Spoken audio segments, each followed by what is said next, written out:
लोहरडोंगरी लोह खनिज प्रकल्पाच्या विरोधात सुरू असलेल्या अन्नत्याग आंदोलनाला नवे वळण लागले असून आंदोलनकर्ते बंडूभाऊ धोत्रे यांना प्रशासनाने मध्यरात्री उशिरा बळजबरीने रुग्णालयात दाखल केल्याचा आरोप करण्यात आला आहे।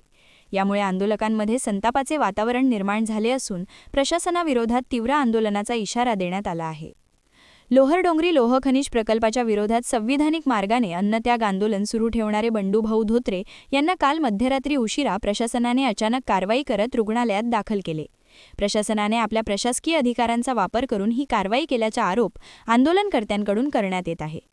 आंदोलनकर्त्यांच्या म्हणण्यानुसार बंडू धोत्रे यांच्या मागणीनुसार आंदोलनस्थळीच डॉक्टर व वैद्यकीय सुविधा उपलब्ध करून देणे शक्य होते, मात्र तसे न करता प्रशासनाने त्यांना जबरदस्तीने रुग्णालयात हलविल्याने आंदोलनाला वेगळे वळण मिळाले असून आंदोलकांमध्ये नाराजी व्यक्त केली जात आहे।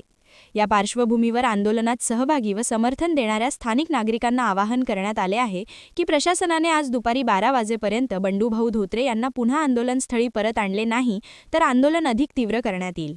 तसेच सर्वांनी रुग्णालयात एकत्र येऊन प्रशासनाच्या भूमिकेचा निषेध नोंदविण्याचा इशाराही आंदोलनकर्त्यांनी दिला आहे। सदर घटनेमुळे परिसरात तणावाचे वातावरण निर्माण झाले असून प्रशासनाची पुढील भूमिका काय राहणार याकडे सर्वांचे लक्ष लागले आहे। क्या आप भी चाहते हैं जटिल रोगों पर विशेष रूप से आयुर्वेदिक उपचार? तो मिलिए 77 वर्षों से आयुर्वेद सेवा में लगी हुई शिवशंकर आयुर्वेदिक एजेंसी, अनुभवी वैद्य डॉक्टर, सभी प्रसिद्ध कंपनियों की दवाइयाँ और सभी प्रकार की जड़ी बूटियों और रोग प्रतिकारक शक्ति बढ़ाने के लिए कई प्रकार की दवाइयाँ प्राप्त करने का एकमात्र विश्वसनीय स्थान। हमारे यहाँ सभी प्रतिष्ठित कंपनियों की दवाइयाँ उपलब्ध है। समय सुबह 10 बजे से रात 9 बजे तक, तो फिर इंतजार किस बात का। महाजन मार्केट के पास टेम्पल बाजार रोड, सीताबर्डी, नागपुर। 8605245080 9112079000।